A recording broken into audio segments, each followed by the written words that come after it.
Welcome back, ladies and gentlemen, here to Lawrenceville, Georgia, the Grizzly Baseball Complex, as George Gwinnett has taken Game 1 of the series versus Indiana Tech by a score of 4-3, and we're joined now by our Grizzly today, and Brandon Frazier. Brandon, how we doing, man? Good, You're a little moist. What happened here?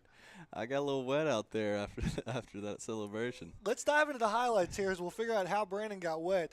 What does it mean for this offense that's gotten off to a great start this season, averaging 8 runs a contest, but just always behind the 8 ball in this contest? Couldn't get enough offense going. What's the mentality? Well, Strom had a little something to say last weekend in Florida, and he was talking about the team that lost 6 games or whatever it was a couple years ago, and he just said that they believed that no matter what the situation was, they were going to win the ball game, and it just shows resiliency, and just believe that you're going to win. And so the Grizzlies had that belief all day long today. Probably had it no more than what was another solid nomination for Grizzly today, and Grizzly Lukinnon.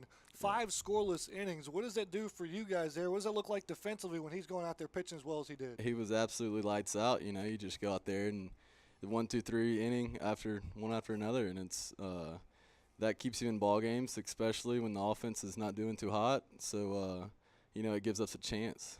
Those long relief appearances like that are what wins you ball games in the long run. He does great there in the 8th, gets us a double play, then the web gem in center field by Chris Jones gets us out of that jam, and we're down a run going into the bottom of the 9th, and you step up to the plate to lead things off. What's your approach there in a 1-run ball game in the bottom of the 9th? I just really wanted to see some pitches and see what that guy had, and luckily that ball fell in, and actually right before this at bat, Dalton Martinez slipped something in my back pocket, and it was a penny on heads, so it worked twice today. I like it. So we get a little fortunate there, and a great couple of execution at-bats for Camp Corsi, and a pinch hit roll, drops down a great bunt. Cade Kerrigan pitch hit roll, delivers a sac fly, and we tie the ball game up in the bottom of the 9th. Then we go to extras, and lo and behold, your at-bat comes up again in the 10th, and a chance to be the hero.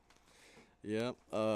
Somehow got lucky again, and we're just stringing together good at bats, and that's what happens when you just are resilient and you just believe you're going to win. And I think we did that throughout the lineup today. And that's exactly what the Grizzlies did. Is again, the glory goes to the Grizzlies by a final score of 4-3. That's exactly how Brennan Frazier got wet right there. An absolute rain down on your parade. Well, who was the first guy that got you? I think it was Tucker Plouffe. Yeah, he was getting me. Plouffe got the start there, and he exercised his legs out there in center field. And so with that, Brandon, they're all begging for it here, man. You got some shout-outs? Well, first I want to shout out my family. They weren't able to come. My parents weren't able to come. Stayed up late tonight too. Yeah. So my grandma and my grandparents. Shout out Cord Johnson, my roommate. Had a good day today. And Nick Andrews, what a guy, huh?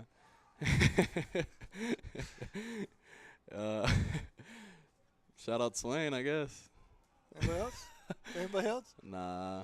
That'll do it. That's enough. That'll do it. Brennan Frazier, nice job again as the Grizzlies win the series opener versus Indiana Tech by a score of 4-3. The Grizzlies will be back in action tomorrow in a doubleheader finale versus the Warriors. First pitch is scheduled for 2 o'clock, and fans will have that action for you right here on the Grizzly Digital Network. That'll do it here as the glory goes to the Grizzlies by a final score of 4-3 in walk-off fashion in the bottom of the 10th.